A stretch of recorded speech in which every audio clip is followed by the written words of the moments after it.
Hola, hola, ¿cómo están? Muy buenas noches, buenos días, buenas tardes, independientemente de la hora en que vean esta presentación. El día de hoy continuamos con la 14ª transmisión del curso virtual Programa Práctico de NIF Plenas. El día de hoy estará con nosotros el doctor Eric Agüero de Perú. Doctor Eric, ¿cómo está? Muy buenas noches. Tiene usted un micrófono habilitado. Iniciamos con esta sesión que nos convoca para el día de hoy.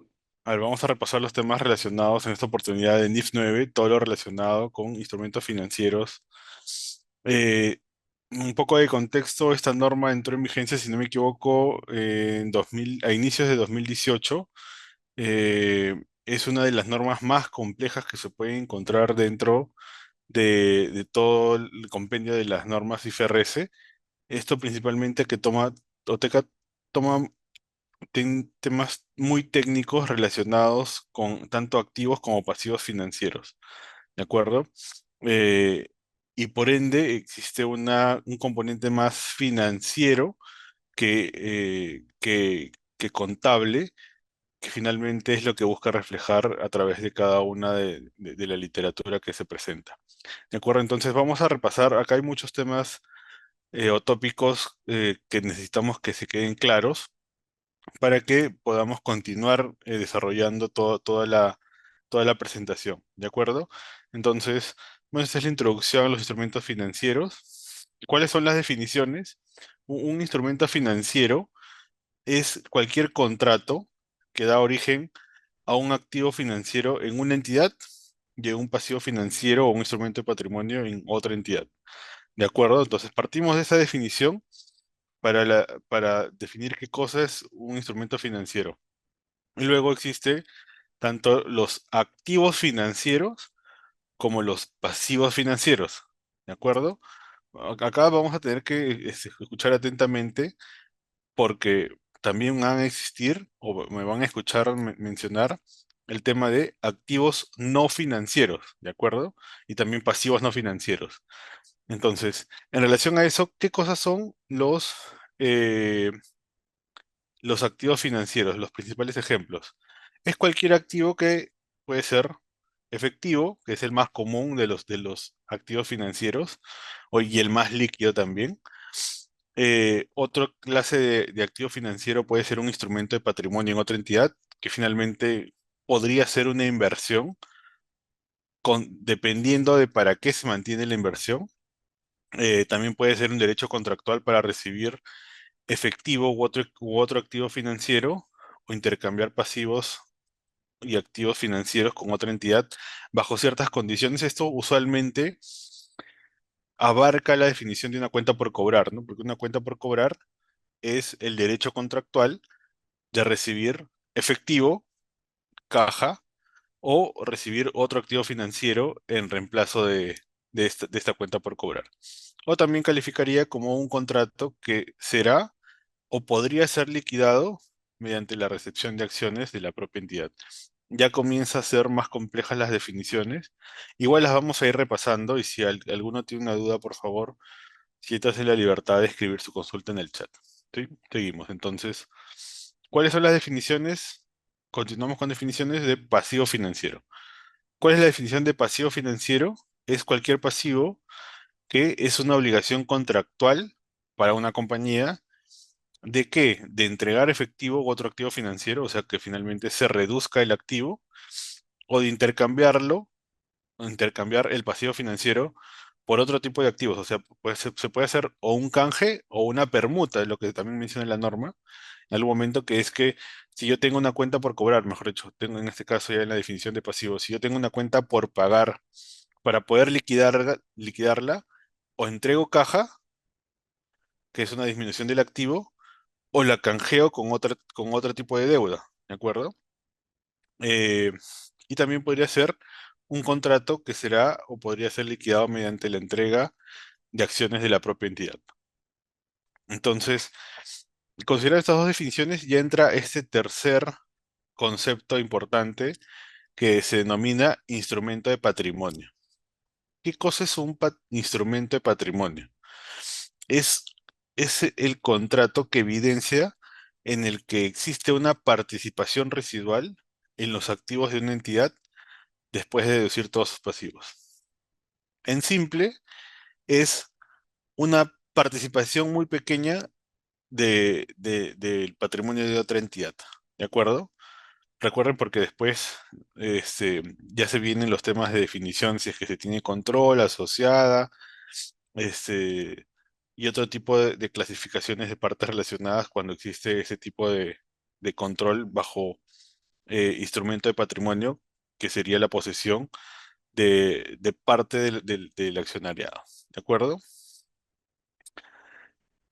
Bueno, ya mencionábamos qué cosas es un activo financiero, un instrumento financiero. Mencionábamos que finalmente se da de que existe un contrato que da a origen, ya sea un activo o un pasivo financiero, en otra entidad. Y lo que podemos ver aquí es que quiénes son los emisores de estas tanto obligaciones como derechos, ¿no? Si yo tengo obligaciones, estoy frente a pasivos financieros, ¿de acuerdo?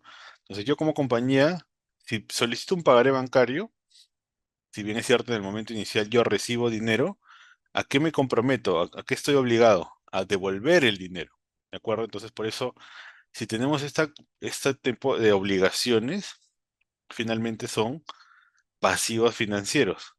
En el ejemplo que le estaba comentando es el de pagarés bancarios. También puede darse el ejemplo con cuentas por pagar comerciales, cuentas por pagar diversas, bonos emitidos, ya instrumentos derivados, eso es todavía más complejos. Si tienes acciones normales o nominales o acciones preferentes, también tienes la obligación de ¿qué? De entregar algún tipo de beneficio a través de dividendos. ¿De acuerdo? Entonces, en esos casos siempre tienes obligaciones. Si tú tienes obligaciones a entregar o compromisos a entregar, estás bajo el paraguas de obligaciones de pasivos financieros. Y si tú tienes, por el contrario, derechos a recibir, estás bajo el paraguas de activos financieros. ¿De acuerdo? Que principalmente pueden ser ¿qué cosa? Préstamos bancarios por cobrar, por préstamos otorgados, cuentas por pagar, cuentas por cobrar comerciales, cuentas por cobrar diversas, bonos adquiridos, acciones como inversión que finalmente se van a liquidar después de cierto plazo. ¿Cuáles son las características de los instrumentos financieros? Estas son las tres principales características que son mencionadas y que nuevamente dentro de la evaluación de cualquier rubro de un estado financiero o de alguna partida se tiene que considerar. La primera es la característica de liquidez. ¿Qué cosa estábamos mencionando al inicio? ¿De cuál es el instrumento más líquido? Es el efectivo o su equivalente, ¿no? Efectivo y equivalentes al efectivo. ¿Por qué? Porque tienen la capacidad de transformarse en dinero líquido. Y sobre todo, recuerden que aquí haciendo un complemento con la NIC 7, que tiene la capacidad de convertirse en dinero líquido, están sujetos a una variación insignificante de su valor razonable en un periodo corto. ¿Y qué periodo corto menciona la norma? 3 meses. ¿De acuerdo? Entonces, vayamos considerando todas esas premisas. La segunda característica es que el instrumento financiero está sujeto a qué? A un riesgo. ¿Por qué a un riesgo?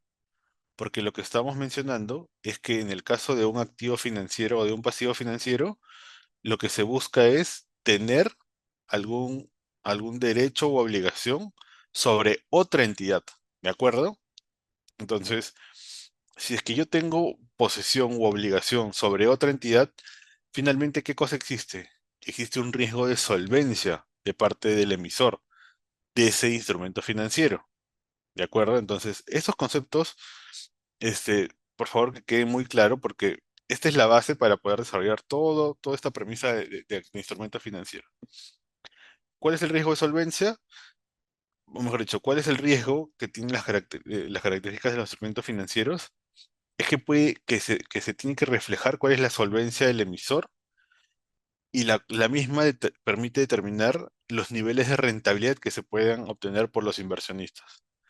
Recuerden que es usual que mientras más riesgo exista en algún tipo de transacción, usualmente mayor es el rendimiento que se le exige. Sí, ese es el ejemplo clásico de una clase de economía.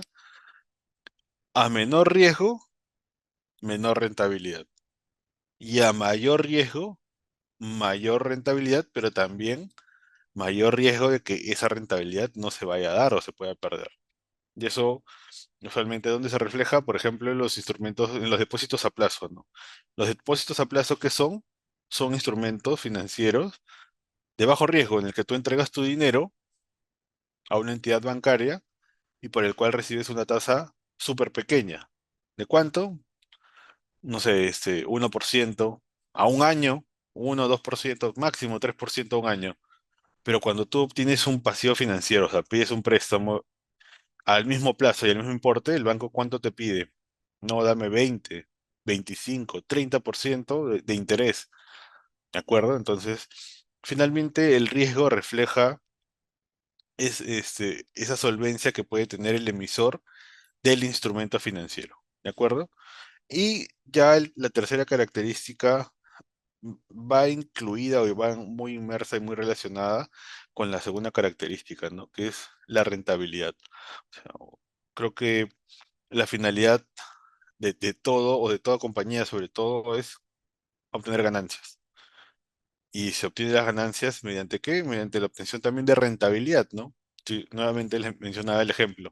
Si alguien tiene un dinero, este, invertido o tiene un excedente de caja, lo que busca es invertirlo o buscar una forma de inversión de tal forma que obtenga un retorno. Y, por ejemplo, podemos poner el caso de ustedes, los que se están capacitando, ¿sí? Que están efectuando una inversión en ustedes mismos y qué cosa esperan recibir. Esperan recibir conocimientos que a su vez les va a generar rentabilidad a través de la mejor fuente de ingresos, ¿de acuerdo? Entonces, estos son ejemplos creo que muy tangibles sobre las características de los instrumentos financieros. ¿De acuerdo? Entonces seguimos. Y aquí ya, bueno, hay unos ejemplos ya también para detallar. En el caso de instrumentos financieros tradicionales, y aquí donde comienzan a extenderse los niveles de complejidad. Hay instrumentos financieros tradicionales, los que mencionaba, cuentas bancarias, cuentas por cobrar, cuentas por pagar, bonos, pagares comerciales. Después, o sea, se les sube el nivel de complejidad, un nivel adicional. ¿Cuáles podrían ser? Los instrumentos financieros derivados. Una palabra adicional, derivados. ¿Qué cosas son o cuáles son las principales características? Es que ya primero están medidos o establecidos en base a contratos. Hay contratos forward, hay contratos swap de tasas de interés, de tipo de cambio. O sea, hay diferentes tipos de opciones que se puedan dar también y también comienza a ver las opciones de put y de call. Put venta, call compra, ¿de acuerdo? Pero nuevamente, lo requerido y en esta etapa lo que vamos a tratar es de llegar lo más lejos posible para que se pueda entender todo el proceso de instrumentos financieros y todo lo que abarca, dando algún tipo de avance sobre los temas un poco más complejos que son los instrumentos financieros derivados. Y ya el tercer nivel en la escala de complejidad es los instrumentos financieros estructurados. ¿Qué significa? Que vincula o que amarra o que conjuga, por así decirlo, un instrumento financiero tradicional con una estructura ya sea de venta, de compra, y que se indexa o que se amarra. Y eso es lo que lo vuelve complejo, ¿de acuerdo? Porque quizás, claro, hay un bono estructurado que puede ser parte de la premisa de la parte tradicional, que es, oye, es un bono, es que alguien sale al mercado, busca deuda, ¿y qué cosa obtiene? Obtiene recursos. ¿Y qué cosas se compromete a pagar? Se compromete a pagar un dinero, o sea, el capital que recibió más un interés. Ok, hasta ahí creo que todos estamos en línea de que ese sería un instrumento financiero tradicional. ¿Y cuál es la parte compleja? Ok, que la tasa de interés va a estar relacionado con la variación de la tasa LIBOR en su momento a 2 meses más un spread de 3%. Ok. Entonces, eso es un instrumento financiero estructurado, en el que partes de un instrumento financiero tradicional, que es el bono, una emisión de un bono regular con una tasa de interés usualmente simple, y le añades un componente más complejo que lo que busca es de alguna otra forma recoger, en el caso de la LIBOR, busca recoger cualquier variación que pueda tener las tasas de financiamiento del mercado, en este caso específicamente la tasa LIBOR, que en algún momento se derivó y surgió otra metodología, ¿de acuerdo? Pero esos son los puntos que estamos comentando sobre la introducción. Para esta medición o para esta evaluación de todos los instrumentos financieros, de acuerdo con NIF, existen cuatro normas que de alguna otra forma se complementan para abordar este tema tan complejo que son los instrumentos financieros derivados. Yo recuerdo cuando estaba en la universidad, tenía un profesor que nos decía, chicos, si ustedes no pueden dormir, léanse la NIF 9, porque en algunos casos llega a ser muy densa, que si te pierdes en los conceptos, no entiendes cuál es la finalidad de que se describe en la literatura. ¿De acuerdo? Entonces, esto como resumen es, ¿qué pasa? Que por ejemplo, en el caso de la NIC 32, perdón, en el caso de la NIC 32, ¿qué cosa se menciona y para quién está dirigido? Es, está dirigido hacia la presentación de los instrumentos financieros. ¿Y quién presenta los estados financieros? Usualmente la entidad que emite ese tipo de instrumentos financieros. ¿Cuál es el fin de esta norma de la NIC 32? Es establecer principios de cómo se deben presentar tanto los instrumentos financieros como activos o como, perdón, como pasivos o como patrimonio, y si es que existe la posibilidad de efectuar algún tipo de compensación de acuerdo a los acuerdos contractuales que se puedan tener. En el caso, en el caso de la NIF 9, es desde el punto de vista del inversionista, del que tiene el activo, ¿de acuerdo? O sea, el inversionista es igual que el que compra. Y qué hace? Establece principios para el reconocimiento y la medición de los instrumentos financieros. Después se complementa todo esto con esta tercera NIF, que es la NIF 7, que son instrumentos financieros, información a revelar. Principalmente, ¿qué cosa? Revelaciones. Y revelaciones me preguntarán, ¿sobre qué? Oye, Eric, ¿sobre qué van a ser revelaciones si estoy emitiendo un instrumento específico? Ya, lo que pasa es que la norma establece que cuando tú tienes un instrumento financiero, les mencionaba al inicio, ¿recuerdan las tres características? Que existe un riesgo. Entonces, ¿qué busca? ¿Qué información buscas revelar? Buscas revelar cuáles son los potenciales riesgos que afectan ya sea tu activo o tu pasivo financiero. ¿De acuerdo? Entonces, por eso es importante que sigamos toda la hilación. Y como cuarto punto, relacionado ya a las normas de instrumentos financieros, mencionamos la NIF 13. ¿Y qué habla y sobre qué trata la NIF 13? Esta NIF también aborda otro tipo de conceptos, pero principalmente está relacionadas a qué? A la medición del valor razonable. Establece criterios uniformes para esta medición del valor razonable, ya sea de activos o de pasivos financieros. ¿Considerando qué cosa? Considerando ciertos niveles. Le llaman niveles de medición, ya sea uno, 2 o 3. ¿De acuerdo?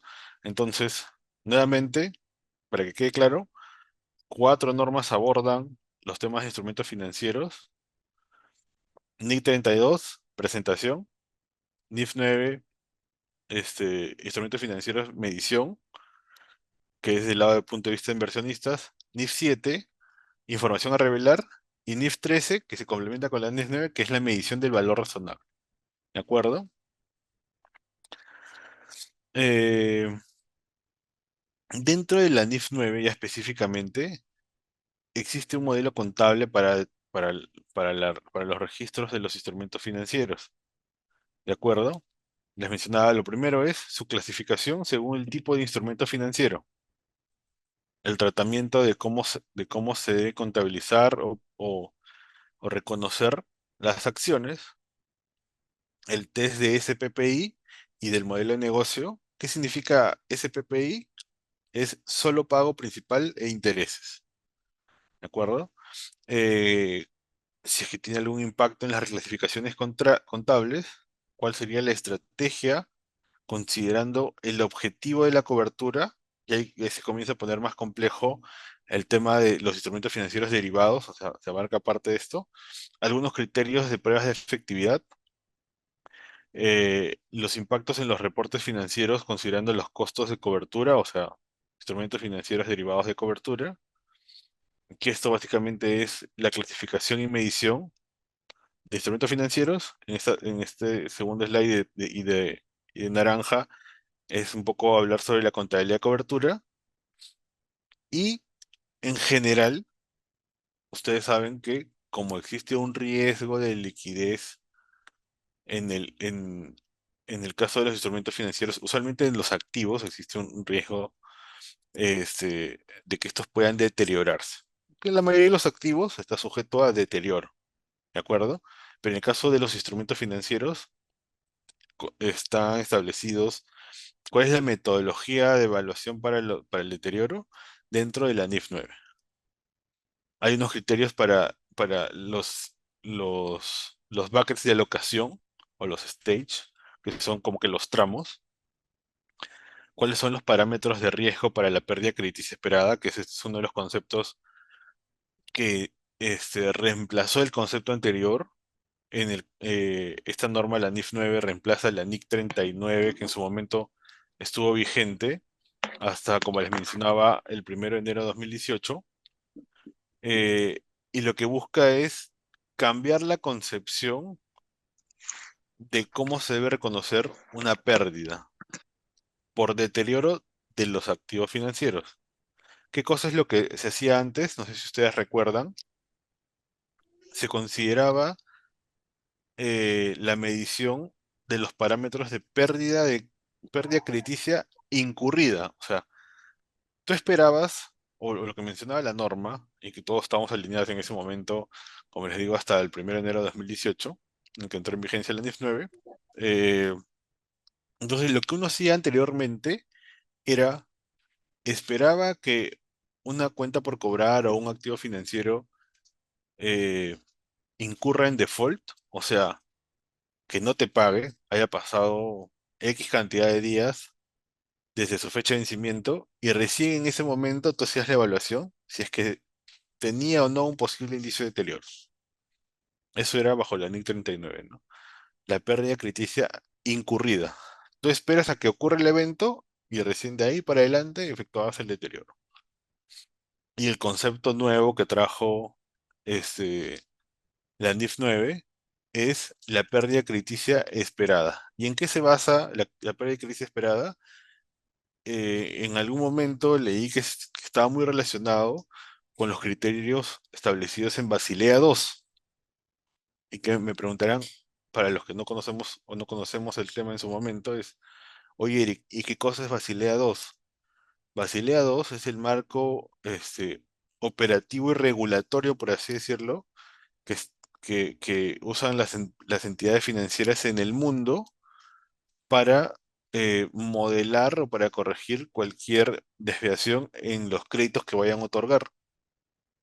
Entonces, de alguna otra forma, lo que buscó la norma o lo que busca la norma introduciendo este criterio de pérdida crediticia esperada es que existe un comportamiento más predictivo de lo que pueda pasar, de tal forma que anticipes cualquier eventualidad negativa de tus activos financieros sobre todo, y esto lo reflejes en tus estados financieros contables. Y esto cambió bastante cuando, no sé si ustedes recuerdan, hubo, o sea, bueno, con la crisis del